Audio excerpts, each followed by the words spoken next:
Au fur et à mesure que les gens ont découvert ce bijou, j'ai eu des demandes pour introduire des cendres. Ce qui m'a fait décider au fait de lancer ce produit dans le marché funéraire, dans l'industrie funéraire. C'est les pompes funèbres qui m'achètent, qui ont des demandes de la part des familles. Et moi, je leur livre le bijou emballé dans une belle petite boîte. Mais c'est eux qui après font la gestion des cendres, l'ouverture, la protection des cendres. Aux Pays-Bas, il y a beaucoup moins de tabous là-dessus, avec le calvinisme qui est déjà beaucoup plus ouvert. Là, c'est les familles eux-mêmes qui envoient le pompe funèbre, on voit les cendres dans une enveloppe.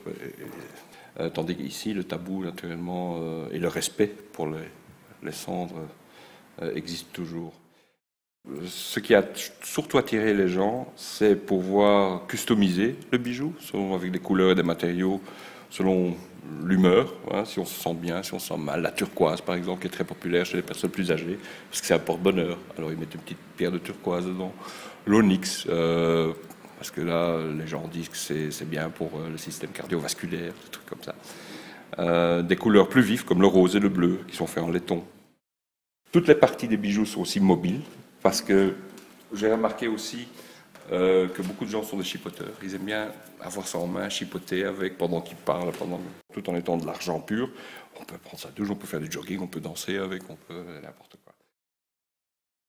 L'esclave, qui est donc un bracelet rigide qu'on met autour du poignet, où je donne le choix aux gens en fait, simplement de l'alourdir pour aussi accentuer la présence émotionnelle de la personne ou de l'objet qui est dedans.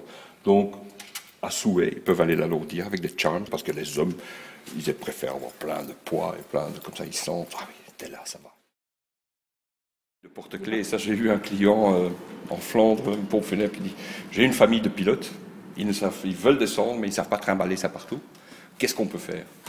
Ben, je dis, ben, je vais prendre mon Moga classique, qui est le grand Moga, et je vais peut-être en faire un porte-clés. Au décès, les pompes funèbres prennent donc une empreinte de la personne décédée, et cette empreinte part chez un bijoutier. C'est vraiment gravé et moulé dans l'argent ou dans l'or, ce qui donne naturellement un souvenir impérissable de la personne décédée sous forme d'une empreinte digitale. C'est un peu plus soft que des cendres ou des cheveux. Tout en gardant un souvenir éternel de la personne, on n'a pas vraiment autre chose tangible qui est restée. Donc beaucoup de personnes, ça devient très très populaire, choisissent plutôt l'empreinte digitale. Ça peut être d'un animal domestique, ça peut être d'un humain, d'un bébé, d'un adulte. Mais comme par exemple les bébés n'ont pas encore vraiment les empreintes digitales formées, quand un bébé décède, c'est souvent avant qu'ils ont été formés totalement, alors on prend une empreinte du pied.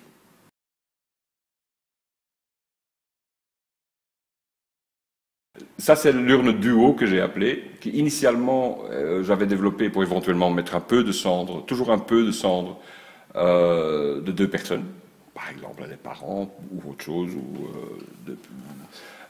Mais j'ai remarqué que comme concept, j'allais beaucoup plus loin aussi si j'y ajoutais des objets personnels des défunts. Donc en dessous, on insère des cendres.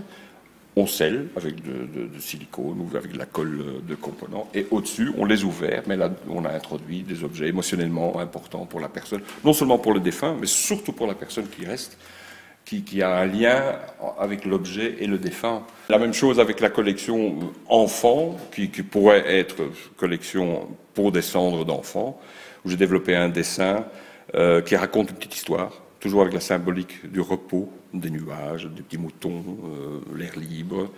Mais ce que j'ai remarqué aussi, ça c'était pas prévu, pour chaque fois, les gens trouvent un autre moyen d'utiliser mes produits que moi je ne l'avais prévu dans mes concepts. Ici par exemple, les clients que j'ai jusqu'à présent, c'est surtout pour les enfants ou les petits-enfants qui souhaiteraient avoir un petit peu de cendre de pépé, mémé ou n'importe qui, mais alors plutôt avec un dessin joyeux, chez eux, dans la chambre ou dans un autre endroit important.